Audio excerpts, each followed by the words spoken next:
Ang susunod na po ay ang hinihintay ng lahat.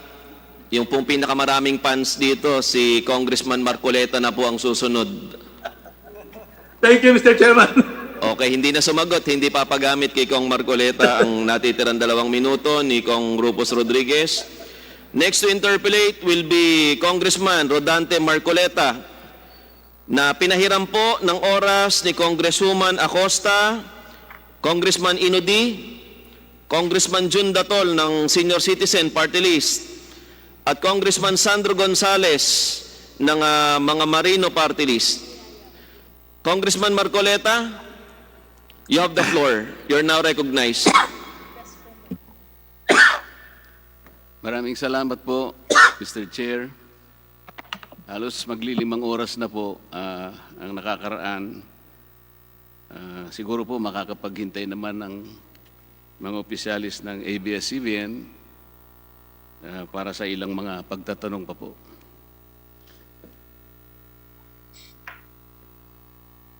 Ang PDR po kasi, Mr. Chair, pag tiningnan mo sa isang kapirasong kasulatan halimbawa, kung titingnan mo, wala namang masama dito eh. Parang sa biglang tingin mo, legal ito eh. Nananatili po kasing issue sa atin, Mr. Chair, yung mahigpit na kautusan ng ating saligang batas. Babalik na naman tayo doon. Yung pagmimay-ari, pamamahala ng isang mass media ay limitado lamang sa mga Pilipino. 100% po ang hinihingi ng saligang batas. Anything less than that is a violation of that provision. Kaya po, ganito po ang pagdinig natin, kailangang magpakaingat tayo. Tanong po sa kinatawan ng ABS-CBN kung sino po yung gustong sumagot sa inyo.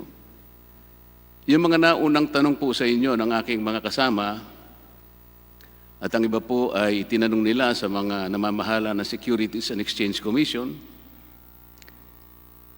yun po ba ay masasabi nating kaganapan ng isang batas? O yun ay conclusion of law and conclusion of facts?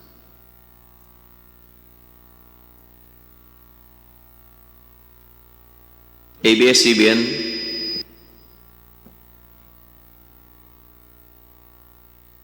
Mr. Chair, can we request Attorney Ayo Bautista to be recognized, please? Attorney Bautista, you're now recognized. May I ask Congressman Marcoleta to repeat the question? Yun pong mga naunang pagtatanong ng mga kasama ko dito sa mga opisyalis ng ABS-CBN at ang iba po ay itinanong sa mga opisyalis ng Securities and Exchange Commission na para pong humihingi ng confirmation kung ang inyo pong mga aksyon tungkol sa mga PDRs ay naaayon sa batas. At yung iba po positibong sinabi ng SEC na walang nilalabag. Kung ang pag-uusapan po yung Securities Regulation Code at saka yung Corporation Code. Ang tanong ko po, hindi po ba conclusion of facts lang ito at saka conclusion of law? Ibig sabihin, walang isang makapagsasabi, kahit na po siguro 10 tao ang tumindig at sabihin niya na ang PDRs ay legal, ito po ay nananatiling konklusyon lamang, hindi po ba, Attorney? Hindi po. Ito po ang conclusion or desisyon ng mga administrative quasi-judicial agencies who have the jurisdiction in law to resolve these issues. Kaya mabigat po ang kanilang mga ginagawa. According to the jurisprudence po, the agencies who have the jurisdiction and authority and expertise with respect to certain matters, their word should be given great weight. Pangalawa po, meron tayong presumption of regularity and good faith. Ang presumption po ay yung mga kanilang aksyon ay valid, legal, and binding unless and until they are reversed by a higher court. So yung pong presumption of regularity, good faith, at legal compliance ay nandoon ngayon. Ngayon, pag pinanggit po kanina ni Commissioner Amato, presuming po na lumabas sa Supreme Court decision na nagkamali ang SEC sa kanilang interpretasyon ng mga control test sa Ergosa, sa Tevez at sa Roy, mag-a-apply po yung doctrine of operative fact sa akin pong palagay.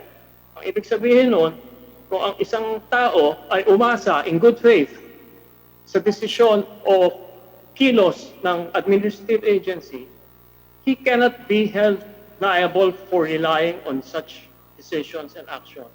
In fact, in the case of Film Development Council of the Philippines versus Colon Heritage, that's dated June 16, 2015, sinabi po ng Supreme Court na it would be ghastly unfair. Yun po ang ginamit na salita, ghastly unfair, if you will penalize people who rely in good faith on administrative rulings and decisions. Salamat po. Attorney Bautista, napakasimple po kasi ng tinanong ko. Napakahaba po ng sagot nyo. It is as if you are preaching to the choir.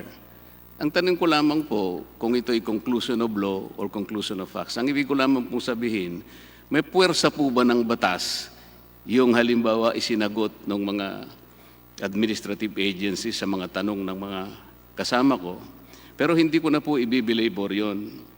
Ang pinaka-importante po kasi, dahil sa pinag-uusapan natin ay dalawang bagay lang.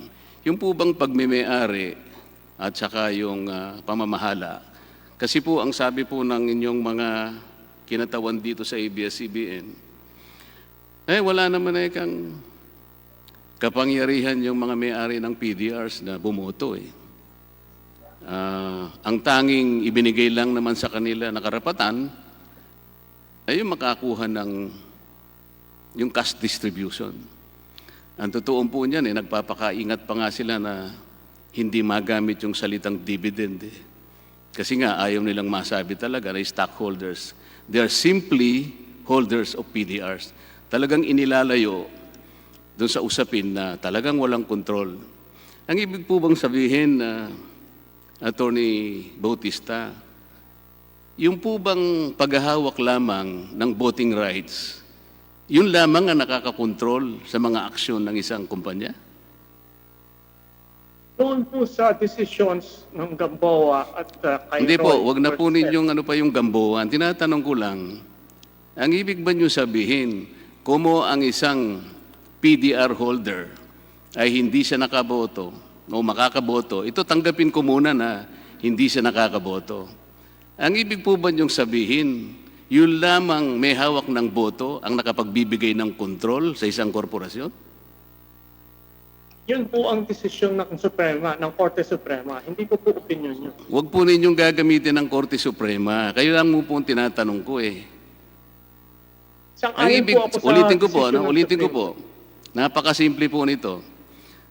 Pinalilitaw po kasi ng mga representatives ng ABS-CBN, wala naman kang control yung mga yan. Ang boboto rito ay yung ABS-CBN Holdings Corporation. Kaya sa ganung kaparaanan, wala silang kontrol. Di ba? Ganito na lang para maintindihan po niyo ng lubusan, attorney.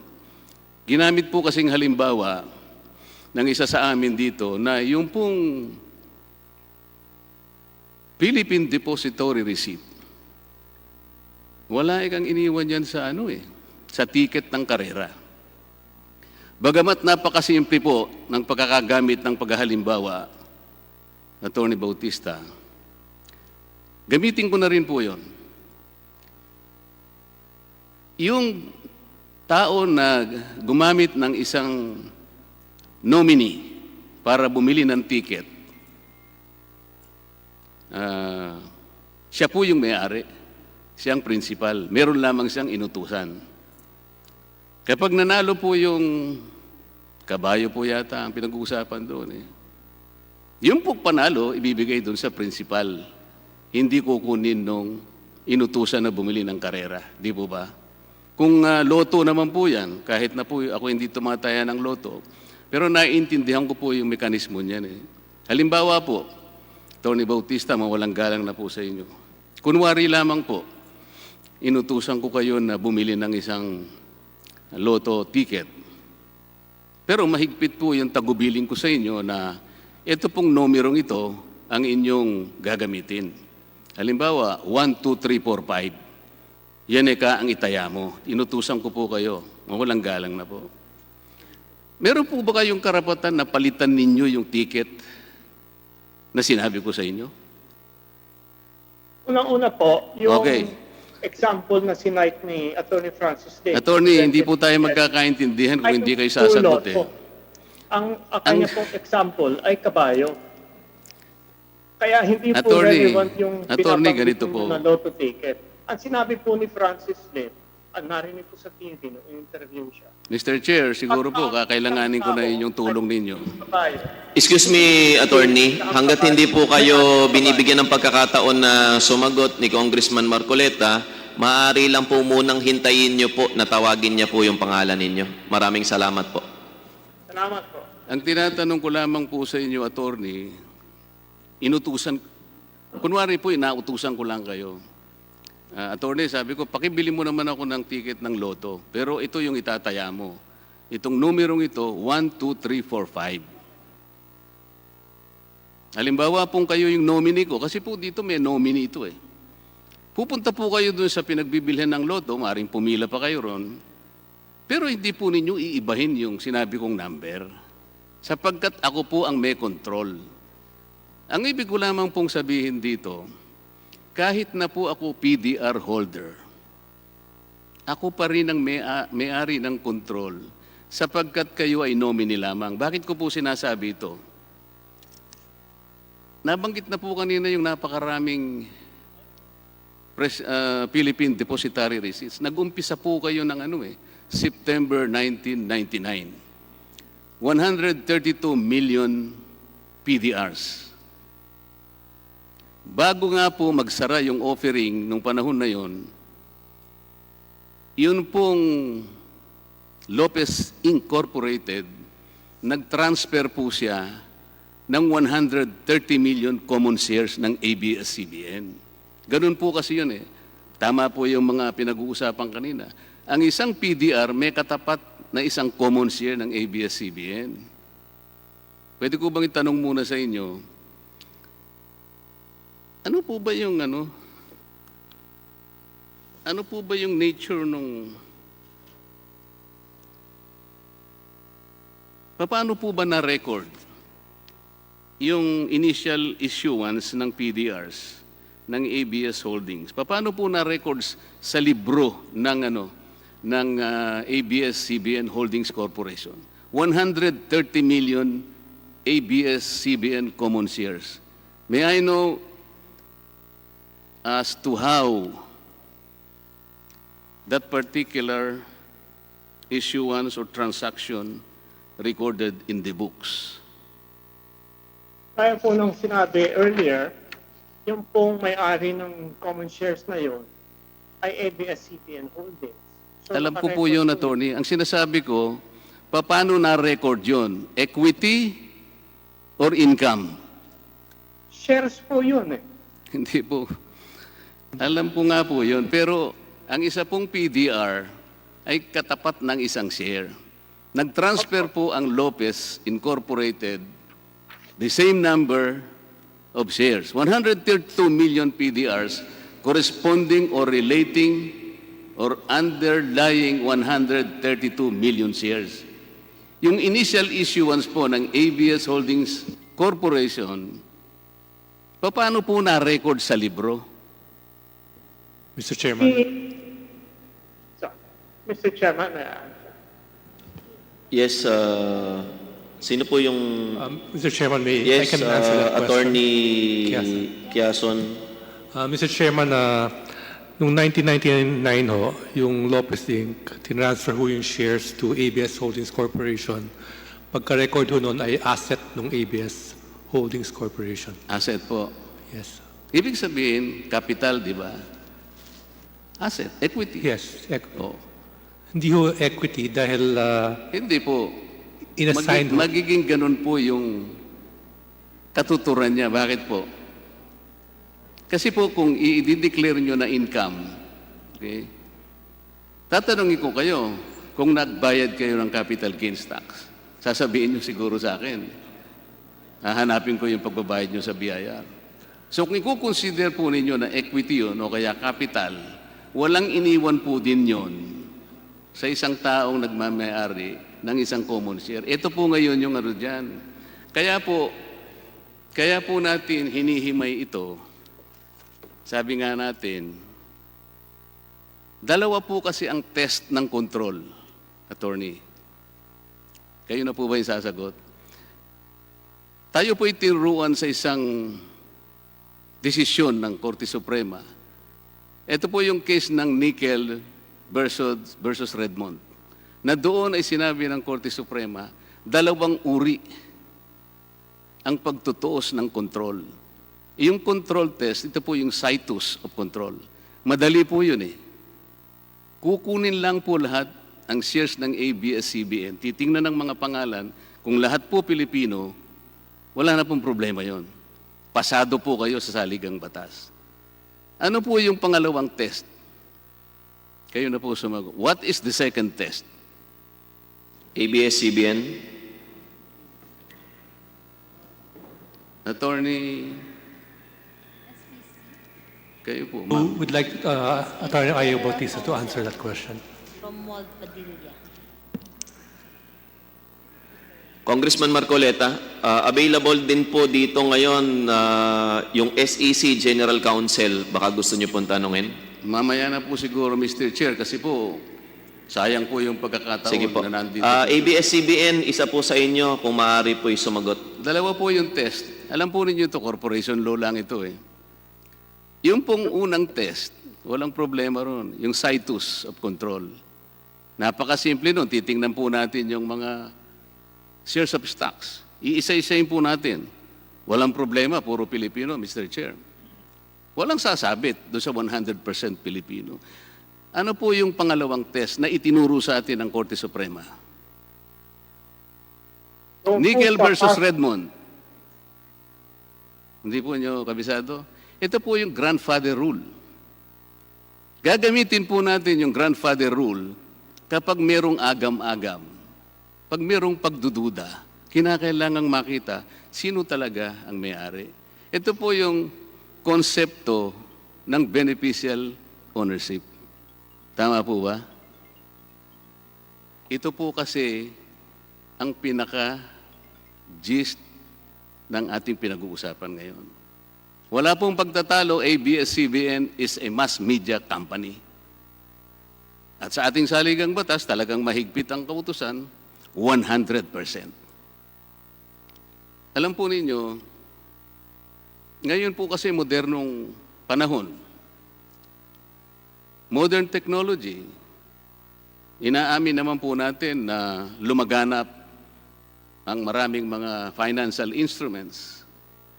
PDRs, I would admit, are innovative, creative financial instruments, kagaya po ng inyong unang pangungusap kanina, that probably suit the desires and needs, the peculiar needs of several investors. Ang nagiging problema po, kasi ganito, nung ang ating saligang batas ay na-ratify, 1978 pa po yun eh. Wala pa pong masyadong PDRs, hindi pa pong masyadong kilala. It's too far away from our time.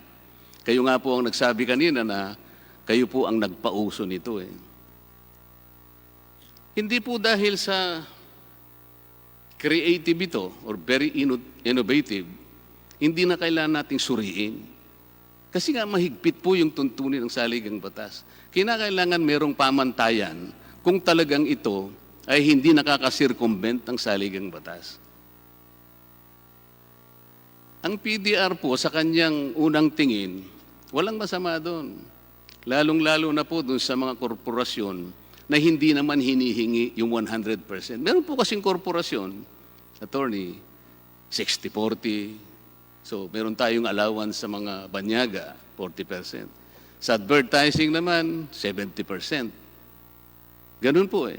Wala siguro, medyo may kaluwagan po siguro kung gagamitin yung PDRs doon kasi meron namang allowance talaga sa banyaga. Kaya lang ito, nagkataon po. Ito lamang po ang provision ng saligang batas na nagtatakda na 100% dapat. Ang Kongreso po ay maingat din naman dito. So, ano po yung beneficial ownership? Nagkaroon po kasi ng pagkakataon na ma-define po yung kung ano ibig sabihin ng beneficial ownership. Nakatara po sa Section 3.12, 2015 IRR of the Securities Regulation Code, Republic Act 8799. Babasahin ko po, Mr. Chair. Beneficial owner or beneficial ownership means any person who directly or indirectly through any contract, arrangement, undertaking, relationship, or otherwise has or shares voting power, which includes the power to vote or direct the voting of such security or direct the disposition of such security. Hindi po totoo yung mga pahayag na na wala sa kanya yung karapatang bumoto ay nawawala na siya ng kapangyarihan. Ang beneficial owner po, nakapag-didirect siya, nakapag-i-influence siya kung paano iboto yung underlying share. Ito po ay nasa batas. Ngayon po, ang sabi natin kanina, hindi naman namin binibigyan ng karapatang bumoto. Kaya po ang tanong ko kanina kay Attorney Bautista, yun lamang po bang karapatang bumoto ang kumukontrol? Hindi po. Hindi po. Bigyan ko po kayo ng halimbawa. Halimbawa po yung PDRs natin.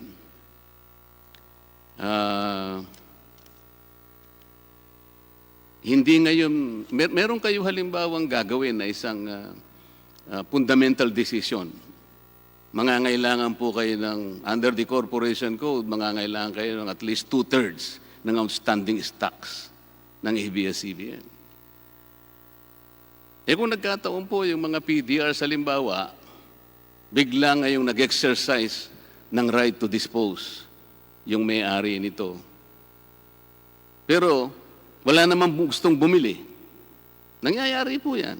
Madidelay po ngayon yan. What will happen to the fundamental decision that should be undertaken by the corporation? Mababalam po yun. Sa makatwid po, hindi lamang yung bumoto siya, pati yung hindi niya pagboto, na-delay po yung hakbang na gagawin ng corporation. Ang dami po, binanggit po ninyo yung Roy case. Sinabi po doon, alam naman nyo yun, binasa na rin nyo siguro kahit pagbalik-balik ta rin natin yun eh. Hindi lamang po yung may-ari ng voting power ang makapag-i-impluensya at makapag-control. Ano pong sabi doon? There are corporate control enhancing mechanisms. Tawagin nga po nila yan, proportionality limiting measures. Nandyan po sa batas yun. Ang isang example po ng corporate control enhancing mechanism, ito nga po yung PDRs. Paano po? Ito, aaminin niyo po siguro. Meron po kayong ganito po, para malaman ng mga kababayan natin. Ang 20 may-ari, malalaking stockholders na may-ari ng ABS-CBN Corporation, Lopez Incorporated. At saka yung PCD company nominee. Tama po ba yun? Ito po kasi ay dokumentong ibinigay nyo sa secretariat ng komite na gumagabay sa atin ngayon. Tama po ba yun? There are two major stockholders. ABS-CBN, please answer. Hindi po pwede yung tatango lang po. Please answer po. Tama po yun. Tama po. Ang Lopez Incorporated, siya rin po ang may-ari ng ABS-CBN Holdings Corporation. Tama po ba? Lopez Inc. owns 60% of ABS Holdings Corporation. Ulitin po ninyo. Lopez Pakiulit Inc. po. owns 60% of ABS Holdings Corporation. Yung Lopez Inc. ano po? Oo. Yung 10% naman po, yung pag-aari ni Mr. Gabby Lopez, tama po? Siya po ang treasurer at member of the board. Opo, tama po yan. 30%, hawak po ni Ginoong Oscar Lopez, Manuel Lopez, at saka Salvador Tirona. That's correct, sir. Okay. Sa Makatwid po, ang majority ownership ay nasa Lopez Incorporated ng ABS-CBN Holdings Corporation. Nagkataon po, sila pa rin ang may-ari ng ABS-CBN Corporation. Tama po ba? That's correct. Okay. Isa po sa malaking may-ari ay yung PCD company nominee. Pero doon po, sa ibinigay po ninyong mga dokumento sa aming secretariat, nakalagay lamang PCD company nominee. Pagkatapos, ang nakikita namin, majority Pilipino. Ay, ibig sabihin pa lang, doon pa lang, inaamin nyo na merong kasangkot na hindi Pilipino kasi majority Pilipino lang. Tingnan po ninyo yung dokumento. Dapat siguro nilagay nyo doon, majority foreigner. Bakit po? Kung titingnan po natin yung mga inisyo ninyong mga PDRs, sinabi na po kanina ni DS Hernandez kanina, ang top notcher po foreign 198 million PDRs representing about 61%. Ang susunod po, dalawa po kasi yung PCD company nominee, kaya po yung pong dokumento ninyo nakalilito Isa pong PCD company nominee foreign. Ito po ang kanyang representation 61%. Yung pong PCD company, Pilipino, 36%. Paano po? Siguro po itanong ko sa inyo, sino po yung security agent holding the pledge of shares to secure the delivery upon exercise of the PDR hold? Sino po ba yung security agent ng mga PDRs na foreign? Yung Philippine Deposit Trust Corporation. Ayun. Kung gagamitin po natin yung halimbawa, siya po yung inutusan na bumili ng loto. Kasi siya po yung may hawak nun Tama po ba? Tama po, di ba? Nominee lang po siya Ang principal po yung may-ari ng PDRs. Tama po. Okay, kayo naman, napakasimple naman po ng... Ulitin ko po, dalawa po yung PCD company nominee. Isang foreign, isang Pilipino. Doon po sa mga dokumentong pinadala nyo sa amin, isa po siya sa umahawak na pagmimay-ari ng ABS-CBN Corporation. Ito po yung broadcasting. Sino po yung agent? Ang sabi nyo, Philippine Central Depository. So, siya po yung nominee. Kagaya po ng paghalimbawa kanina, para po maintindihan ng ating mga kababayan, siya po yung bumili ng ticket ng loto. Pero po yung holder, ang sabi niya, ito po yung number, ito yung number na itataya mo, 1, 2, 3, 4, 5. Ang merong control po noon, yung may hawak ng holder ng PDR. Sa Makatwid, kahit siya po'y PDR holder lang, makapagdidikta po siya doon sa PCD nominee, nagkataon pong hawak po ng Philippine Central Depository. Ito pong mga tanong na ito, napakasimple naman po Nagbibigay po kasi ng agam-agam, babalik na naman po ako sa issue, talaga bang nagagamit ba natin ang PDRs para lusutan natin ang saligang batas? Sa totoo po, yung mga testimonya po ng Securities and Exchange Commission, kaya po yung pauna kong tanong kanina, attorney, hindi ba parang mga conclusion of facts lang yan? Ang tanging makapagsasabi lang kasi, kung sino talagang nagsasabi ng totoo, katapus-tapusan, ang Korte Suprema. Kami po dito, inihahayag lang namin, ang pangamba namin, baka nagagamit po ninyo para i-circumvent ang Constitution. Ang totoo po nito, kung susuriin po natin yung PDR instrument na binigay nyo sa amin, andito po, nagbigay kayo eh. Ito po. Yung kopya ko pa nga po, sabi ko sa inyo, napakalabo pero pinagdiyagan ko pong basahin. Ano po ang magdidikta kung may control ang PDRs? Yung pong binigay ninyong karapatan na nandito sa instrument. Alam po ninyo kung ilan ang binigay ninyong karapatan sa may hawak ng instrument? Napakarami po, alam po ninyo ito. Number 1, the right to delivery. Ano po bang ibig sabihin ng the right to delivery, attorney? Kung mamarapatin niyo po, pwede po ba akong sumagot? Opo, kung sino mo pong gustong sumagot Okay. sa inyo. Yung right to delivery po, ang ibig pong sabihin nun, kung ayaw niyo na pong hawakan ng PDR at kayo ay Pilipino, pwede pong ilipat sa inyo yung shares ng ABS-CBN Broadcasting Company. Kasi kasama po yun ng mga binili nyo. Meron po kayong deposit kung gusto nyong i-exercise kasi hindi naman po kayo pwedeng pilitin na maghawak ng PDRs hanggang sa huli. Kung gusto nyo hong i-convert yun into shares, then i-deliver po sa inyo yung ABS-CBN common shares. Dalawang bagay po kasi yun, attorney. Kung Pilipino po, kaya niyang hawakan. Kung Opo. hindi po siya Pilipino, hindi niyo ibibigay sa kanya sapagkat isa sa kondisyon ng PDR. Tama po yun. Pero Kaya ang po- hindi po ninyo niliwanag, yun pong foreign holder, meron siyang karapatan na mag-designate ng Filipino person. Tama po? Wala pong ganun sa aming PDR instrument. Kung siya po ay banyaga, ang kanya pong right is ipabenta yung shares para ang matatanggap lang niya ay yung proceeds ng shares. Cash po ang kanyang matatanggap. At kung pwede pong sumagot dun sa una niyong tanong, Sandali po. yeah, dalawa po yung listahan ng mga na sinubmit. Sandali po. Ang sabi po ninyo, wala po sa instrument ninyo na kapag ka foreigner ay hindi siya makapag-a-appoint ng isang Filipino person na maging nominee niya? Wala po? Pong ganun. Wala pong Kung ganun. sakali pong maipakita ko sa inyo na nasa inyo pong instrument, kung sakali lamang po, Sige po.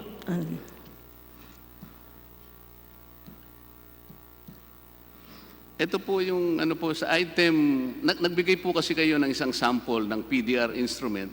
Siguro kabisado naman po ninyo. Ako, ngayon ko lang po nakita. May I draw your attention under item 2.3. Ang subject po nito, form, title, transfer, and certificate. Ano po ang sinasabi rito? Lulundag na po ako dun sa pinag-uusapan. Sabi niya,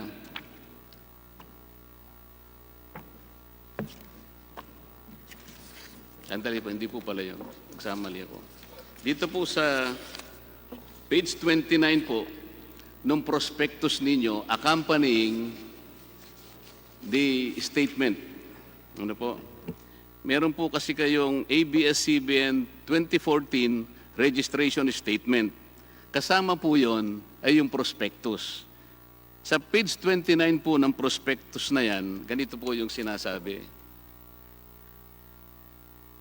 Each PDR is exercisable upon payment of the exercise price of 10 centavos and will entitle the PDR holder as permitted by Philippine law to either delivery of, ayun po, or sale of the payment of proceeds from the sale of one share. Of the issue price, 43.125 shall be treated as a deposit and shall apply towards payment of the relevant share upon exercise of the PDRs. Ito po yung kasunod. Delivery of shares to non-Philippine person is not permitted. Therefore, on exercise of the PDR, the underlying shares will be delivered only to the Philippine persons designated by the holder or otherwise sold on its behalf in the open market. Binigyan po niyo siya ng kapangyarihan na mag-designate ng non-Philippine ng Philippine person. Pag sinabi mo pong Philippine person, attorney, pwedeng individual, pwedeng corporation. bakit ngayon tatalikuran ninyo na sinasabi ninyo wala siyang karapatang mag-designate? Ito po yung napakalaking kapangyarihan na binigay nyo sa kanya.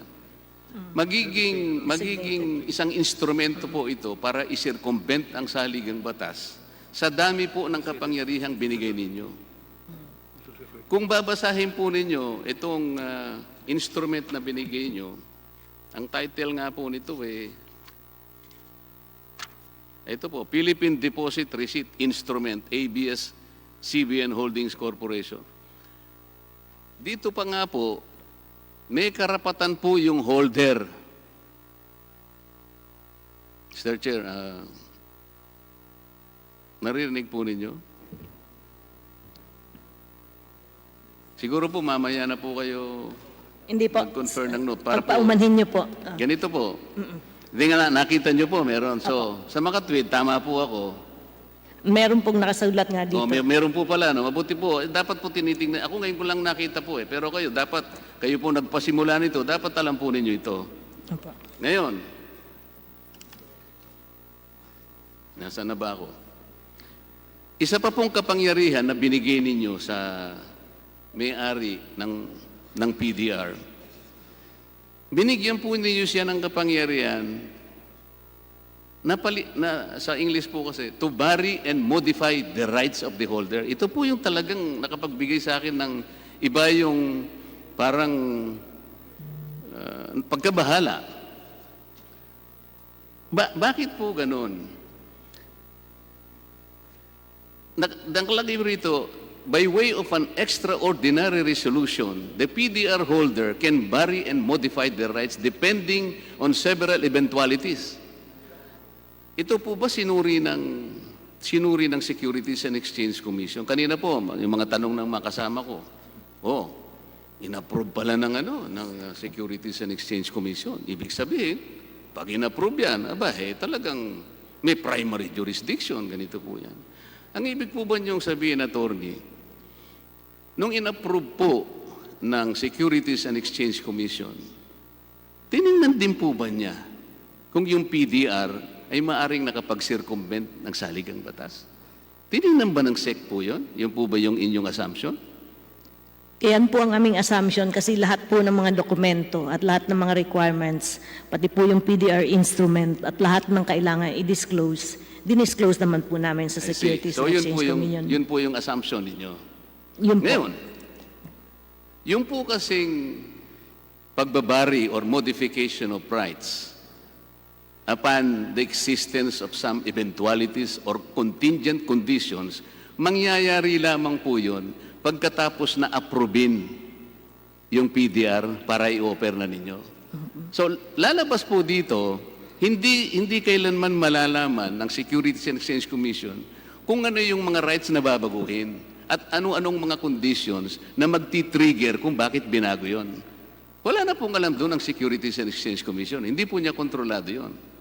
At ang Securities and Exchange Commission po ay hindi isang korte na sasabihin niya, ito hindi makalalabag ito sa saligang batas. Meron po ba siyang ganong kapangyarihan, attorney? Na pag nung makita niya, ang totoo po nito, alam po niyo yung kasagutan Ano po ang inapprove? Ang inapprove po nila sa inyo ay yung actual na pagbibenta ninyo ng Philippine Depositary Receipts.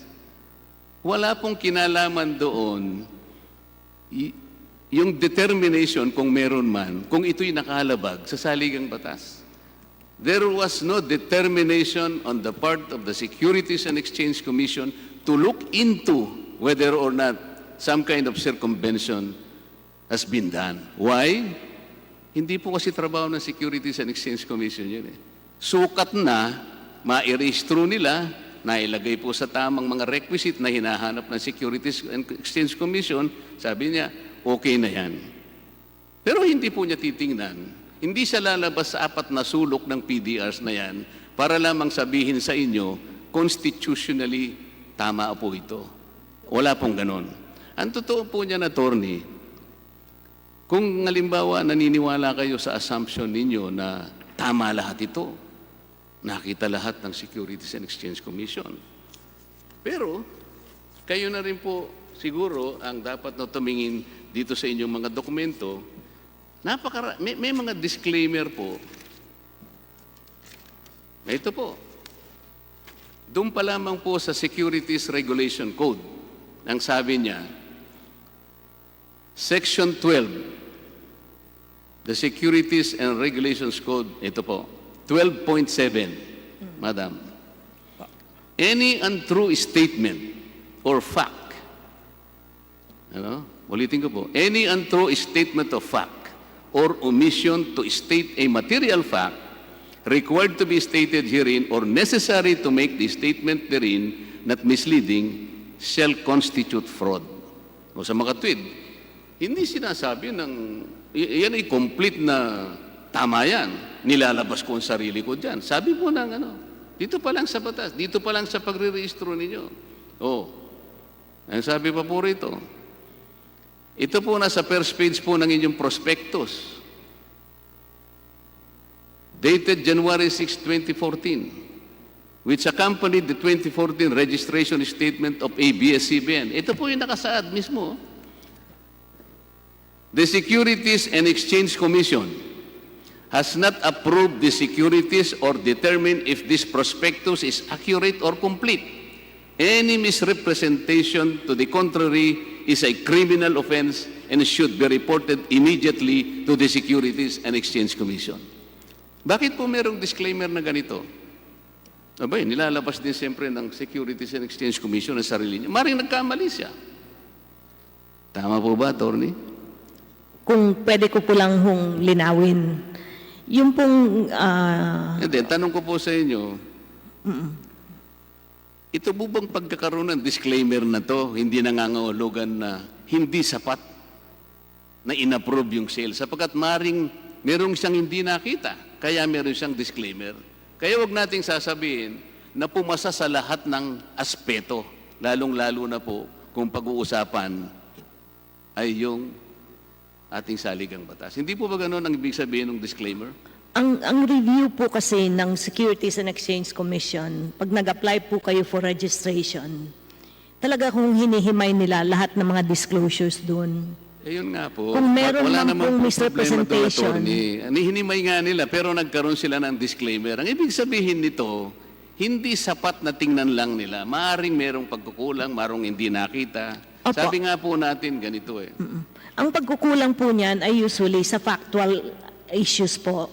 Pag sinabi mong Yun ang po. aming capital ay 100 million, pero 50 million lang pala, yun po yung Sandali po. Yun po yung assumption ninyo. Yun Opo. po yung opinion ninyo. Kaya Opo. kanina po, ang aking opening salvo, lahat po ng pinag-uusapan natin at sagot nyo, mga conclusion of fact ito. Maaring nagkamali kayo, maaring nagkamali kami, pero yung agam-agam nandito po. Malinaw po yun. Nagkakaroon ng pagdududa sapagkat napakarami ng binigay ninyong power sa holder na kung tutuusin mo at pagsasama-samahin will constitute control as a beneficial o tingnan mo, the right to delivery, possession. The right to sale or proceeds of the underlying share, ito po yung distribution of cash, enjoyment. I-exercise ng kanyang disposition. These are the three attributes of ownership. Pagkatapos, sasabihin po ninyo, palalabasin po natin sa pamamagitan ng mga intricate web of corporate lawyering na hindi po ganito. Paano po namin masusundan ngayon? ABS-CBN is owned by Lopez Inc. ABS-CBN Holdings is owned by Lopez Inc. Meron pa pong holding corporation ang nagme-may-ari ng Lopez Inc. Saan po natin hahanapin lahat itong PDRs na ito kung napakarami po ninyong holding corporation? Tingnan po ninyo. Pwede po bang sumagot? Sandali po. Ito po yung... Ang Lopez Inc.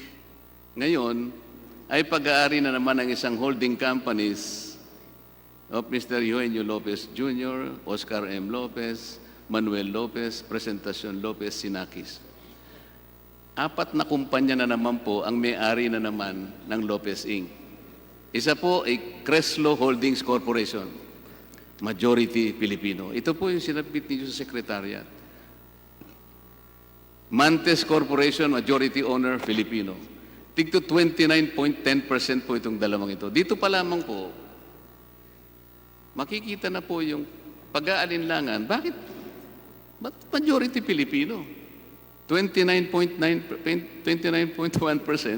dalawa. Paano? Yun sa PCD, hindi na nga nyo po may papaliwanag eh. Sino po ang boboto nung hawak po ng PCD Corporation nominee foreign? 198 million PDRs constituting 61%.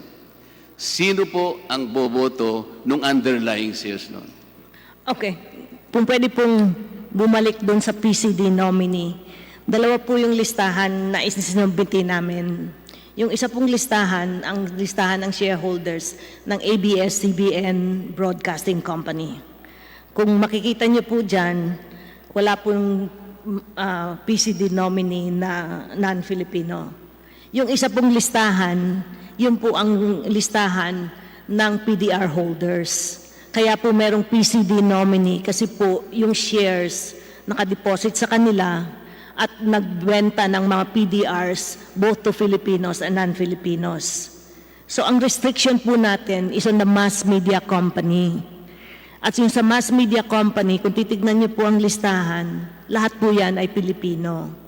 Yung sa list ng PDR holders na nakadeposit sa PCD nominee, meron ho yan foreigners. Wala naman pong diskusyon na walang foreigners na naghahawak ng PCD at ng PDRs. Kasi po yung PDRs, yung amin pong ine-explain kanina, it's a financial instrument. Wala po silang ownership sa mass media company.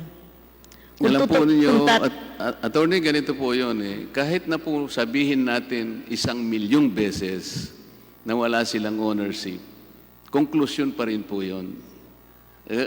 Ang mangyayari po nito, kanina ko pa po tinatanong, ano po yung kasaysayan ng 198 million PDRs na hawak po ng foreign? Ngayon po, merong PCD company nominee foreign. Sino po ang boboto para doon? Kasi nominee lang po siya.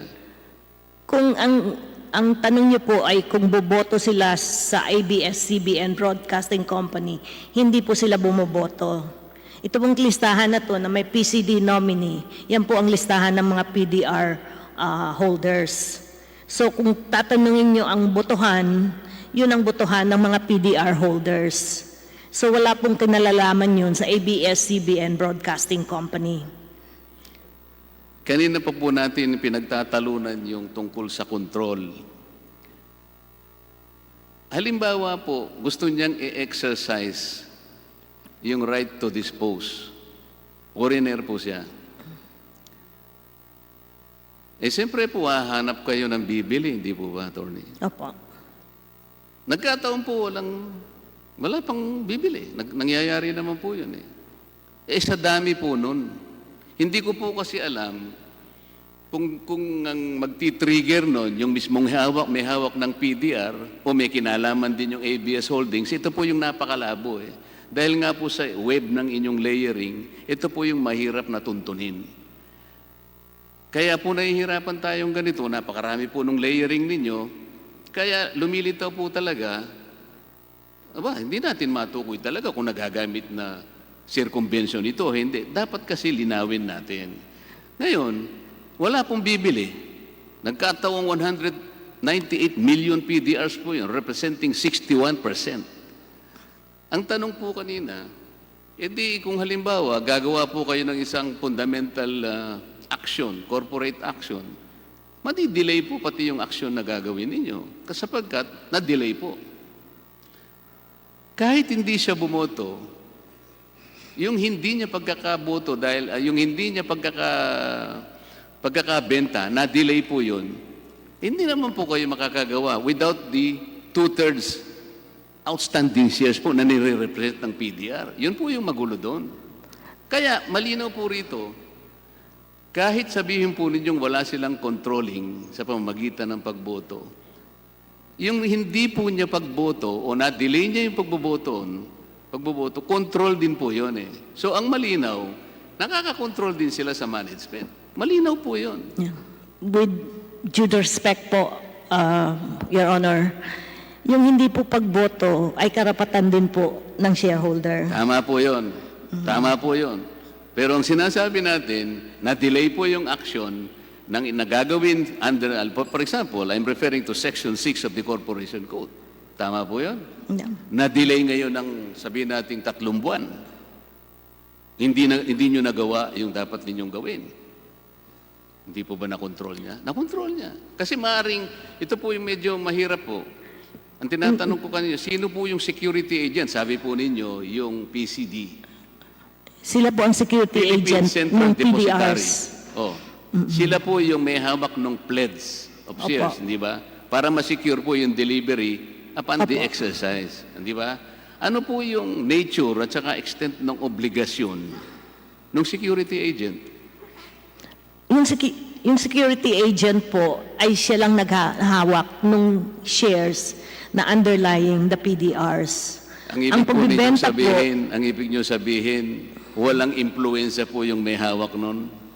wala po kasi wala man po silang karapatan na mag-influensya. Sila lang po yung nagkustodiya ng mga shares of stock para din ho protektahan naman ang PDR holders.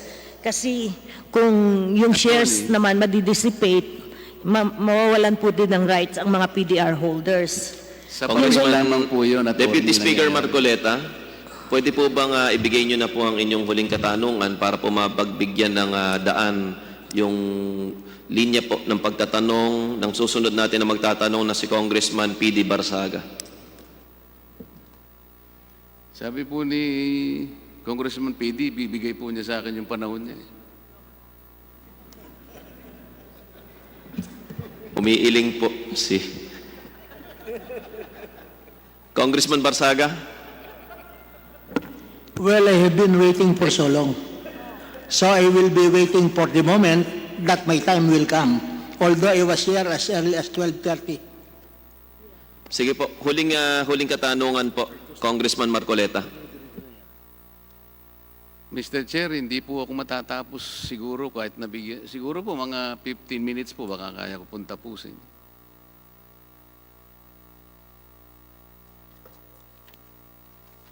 Mr. Chairman, in as much as I also have some questions, but I yield to the Honorable Marcoleta. Kasama na rin po dun kay Congressman Onyx Crisologo na ibinigay sa akin bilang nakakatanda, ibinibigay ko na po kay Congressman Marcoleta.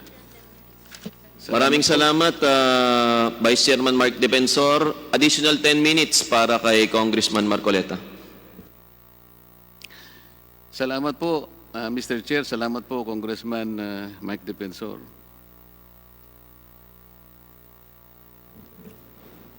Pwede po bang para po magsalita? Sandali po. Siguro po gawin natin, stipulation na lang po para, kunyari, para madali yung ibang tatanungin ko sa inyo. If you so desire, no? As of October 16, 2019, Mr. Chair, can ABS-CBN representatives stipulate that per beneficial ownership disclosure of ABS-CBN Holdings, Prudential Singapore Holdings, PTE Limited, holds 15,656,570 PDRs issued by ABS-CBN Holdings. Mr. Chairman, we have to check the records. We can just give. I-check po ninyo. Oh, yes, sir. Salamat po. Mr. Chair, can ABS-CBN also stipulate that in May 2013, Mercury Media Holdings Limited, an affiliate of the Capital Group companies, acquired PDRs issued by ABS-CBN Corporation from Marathon Asset Management LLP, costing some 2.3 billion pesos. ABS-CBN. We'll check again the figures, Your Honor. Siguro po, Mr. Chair, paano check po ninyo? Paano kung na-check po ninyo? Yes na po ang sagot? Yes, Your Honor. Sige po.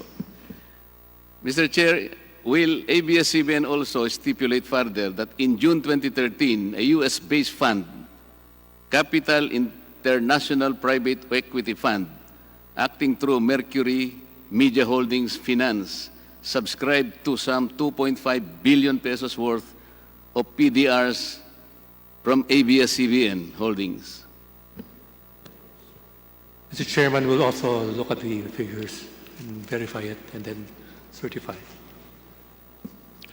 Yung pong mga i-verify nyo, kailan nyo po matatapos i-verify? Can you verify it today?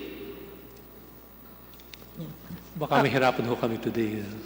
It's already 7. Okay. Kung hindi po kaya ngayon, Tomorrow's a holiday. kahit po matapos itong round of questioning natin tungkol sa PDRs, papayagan po ng chairman ng joint committee ito na bigyan ng 1 o 2 minuto si Congressman Marcoleta para naman sagutin nyo yung kanyang mga katanungan na hindi nyo po masagot ngayong gabing ito. Sa susunod po natin na hearing. Thank you, Your Honor. Congressman Marcoleta. Salamat po, Mr. Chair. Kasi po, mawalang galang na po sa ABS-CBN. Kung hindi po ako nagkakamali, about 3 weeks ago, I asked them to submit alpha lists. Kung naalala po ninyo, yung contribution nila sa SSS, contribution sa Pag-ibig Fund, contribution sa employment compensation, contribution sa home development o itong Pag-ibig Fund, contribution sa PhilHealth. Pwede ko po bang malaman kung ito po ay nasubmit na, Mr. Chair? Congressman Marcoleta, hindi pa po nasubmit ng Ito nga po, ABS-CBN ang mga documents na nirequest natin at pwede po kayong mag-motion na pasabina na natin yung mga documents natin na yun. Pwede po nating gawin yun, pwede rin nating hindi gawin sapagkat alam naman natin kung talagang katotohanan po yung kanilang gustong malaman dahil sa palagi po nilang sinasabi na 11,000 ang kanilang mga regular employees. Yun lamang po kasi ang makapagpapatunay kung sino talagang nagsasabi ng totoo, kung 11,000 o hindi 11,000. 3 linggo na po kasi yun, Mr. Chair. Sa mga tweet, kung makakakuha tayo ng commitment sa kanila, napakadali naman po nun. Maaari po ba naming mahingi po ang commitment ng ABS-CBN? Po, Mr. Chair, we commit po to submit all the requested documents before the next hearing po. Sige po. Inaasahan po namin yung submission po na yan at dahil po hindi nyo rin po na-submit at hindi rin masagot, papabayaan po ng chairman ng joint committee ito na muling itanong ni Congressman Marcoleta yung kanyang katanungan ngayong gabi. Maikling-maikli lang po, Congressman Marcoleta, sa susunod po na hearing natin, kahit po ibang issue na po yung pag-uusapan natin. Congressman Marcoleta. Salamat po.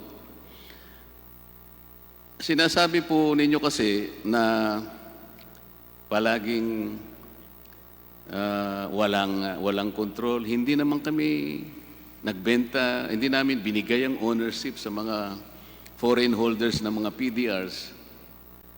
Pero kung tutuntunin po kasi yung mga dokumento nyo, halimbawa ito pong ABS-CBN Holdings Beneficial Ownership Disclosure dated October 28, 2019.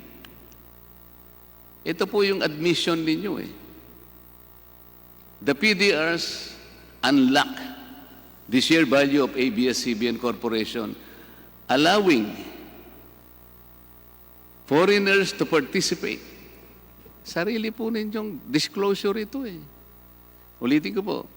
The PDRs unlock the share value of ABS-CBN Corporation, allowing foreigners to participate in a media enterprise whose ownership is constitutionally limited to Filipinos.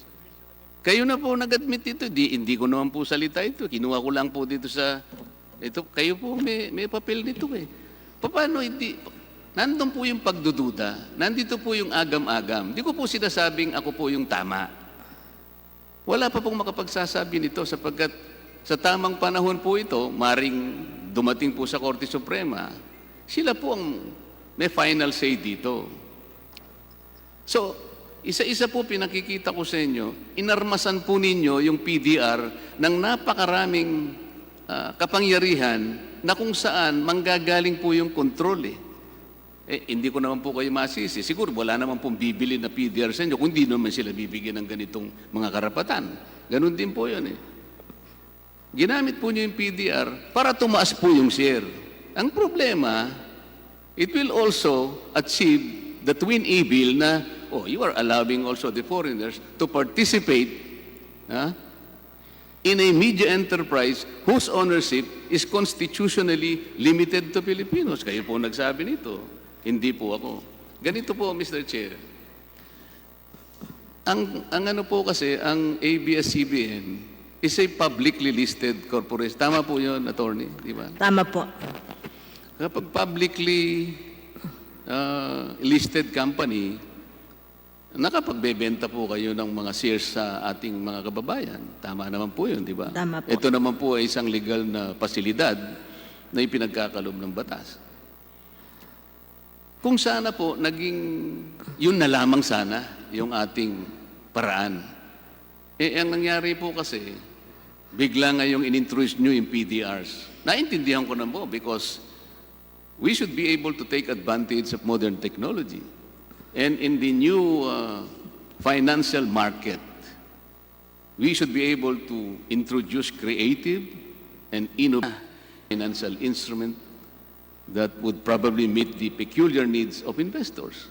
Talaga pong ganun Pero sabi ko nga sa inyo, kung hindi po sana kayo mass media company na ang tuntunin ay napakahigpit, halimbawa po, si Congressman Michael Defensor, meron po siyang napakalaking kumpanya na nagtitinda ng taho. Ano po yan, 60-40 ang ano dyan. Talagang papayagan po yung pagmimay-ari ng PDR. Kahit mag-issue po siya ng PDR, hindi ko na po siya kukwestiyonin. Malayo ko na po siyang questionin siguro, ma'am. Kasi meron po talagang porsyento na inilalaan ng batas. Kaya lang ito po, ang test po natin dito, whether or not yung paggamit po nating PDRs ay maaring nakalalabag. Ito po yung pinakapunto ng usaping ito. Kung sana po yung nagbebenta na lang kayo, malinaw na malinaw po yung unang test, yung control test, situs of control. Malinaw po, puro Pilipino Masisino pa nating lahat. Pero kung PDRs po, Amerikano po halimbawa, Aleman, British, paano po natin, kahit na po magkahiwalay yung listahan natin, ma'am, o sige, meron kang PCD company Pilipino, meron kang PCD company foreign. Paano po ngayon matutuntunan ni Kong Boying Remulla kung yung pong foreign na yun, ibininta niya sa kabilang, wala na po tayong matutuntun doon. Ito yung napakahirap. So, maski po yung saligang batas, hirap po na tuntunin kayo sapagkat napakarami po ninyong ginamit na kaparaanan. Hindi ko naman po sinabing sinadya ninyong itago, pero ganito po yung nangyayari. Kaya po humihirap. Kasi po ang PDR, isang makabagong instrumento. Alam naman po ninyo na there are regulatory gaps in our present system. Tanggapin ninyo o hindi, kung minsan po, yung mga batas natin hindi makahabol sa bilis ng technology. Ang isa pong halimbawa, ito po. Ito pong conditional access system na binigay sa ABS-CBN Corporation para makapagpalabas po kayo sa pamamagitan ng cable.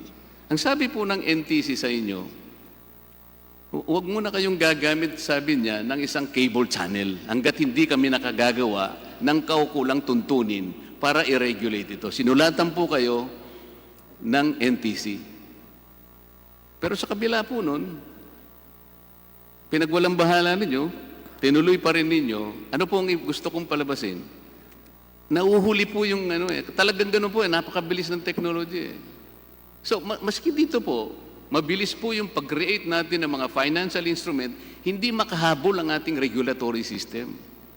Yun po yung nagiging dahilan, kaya nagkakaroon kami ng pananaw na nagagamit po ninyo ang PDRs sa paraan na nababiolate po ninyo ang ating saligang batas.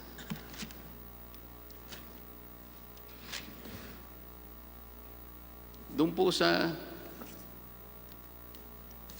yung pong kapangyarihan ng isang PDR holder sa delivery or sale, nakalagay din po sa, hindi lang isang dokumento po ang ginagamit ko, sarili po ninyo ito. Tingnan po ninyo yung ABS-CBN Corporation na nakalagay po ito. Doon sa certificate po.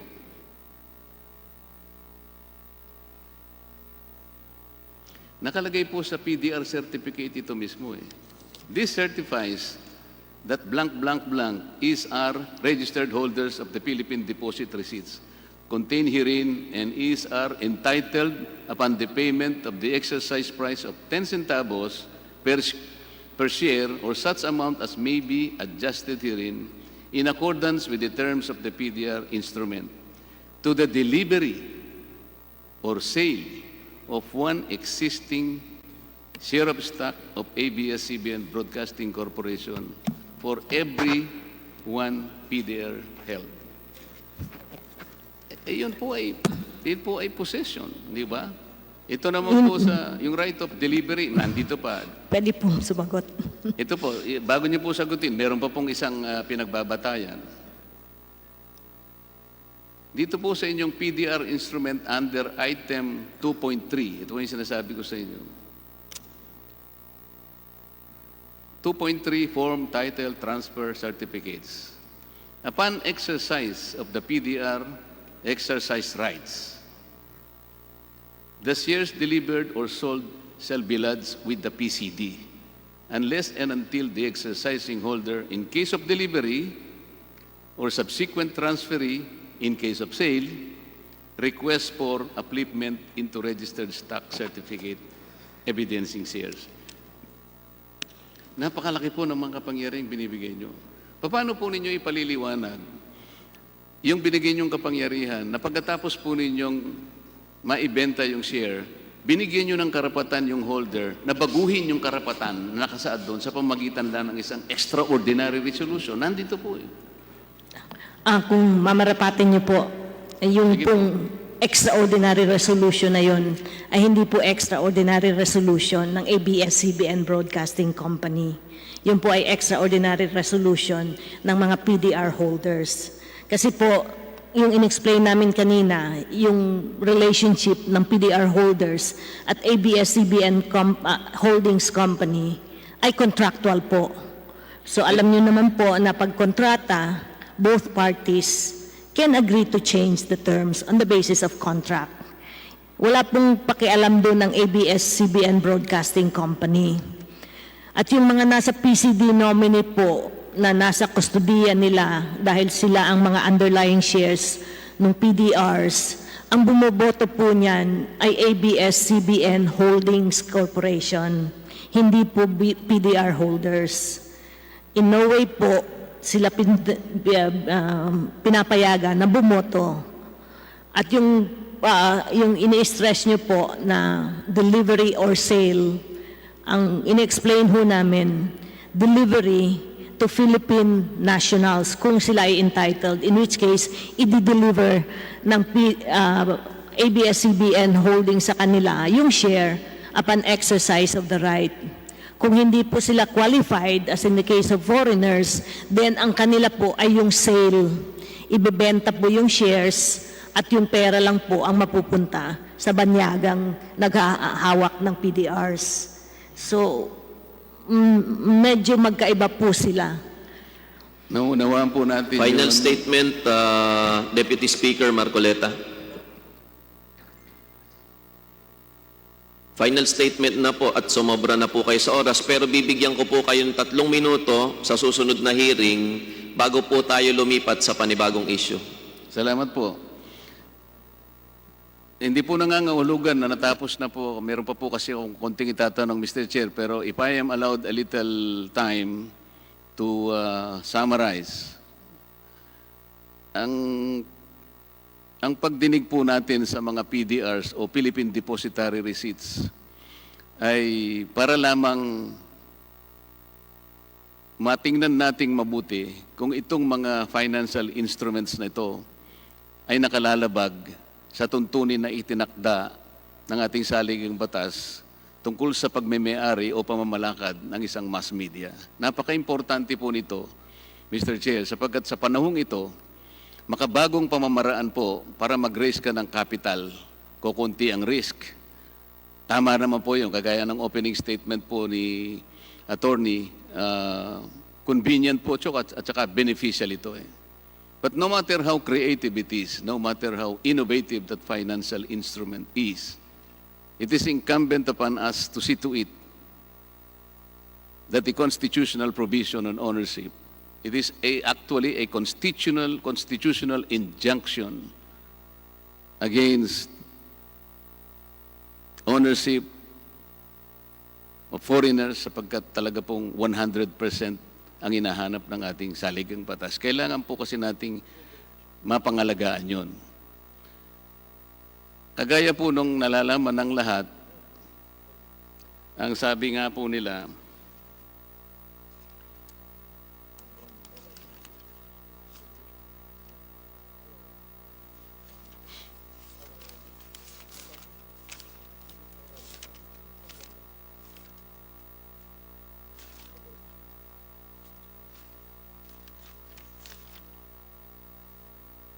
meron po kasing prinsipyo sa batas, Mr. Chair. Alam naman po siguro ng mga abogado ng ABSCBN, meron tayong Latin maxim on this particular subject matter na maaari natin gamitin. Cuando aliquid, sabi niya, ex prohibitor ex directa, prohibitor as per aliquum. Sa English po, sabi nila, what cannot be legally done directly shall not be done indirectly. Sa Tagalog po, Mr. Chair, kayo naman po ay taga Bulacan. Pagpasensyahin nyo na po yung Tagalog ko, pero ililiwat ko po sa Tagalog, alang-alang po sa ating mga kababayan. Ang hindi mo magagawang,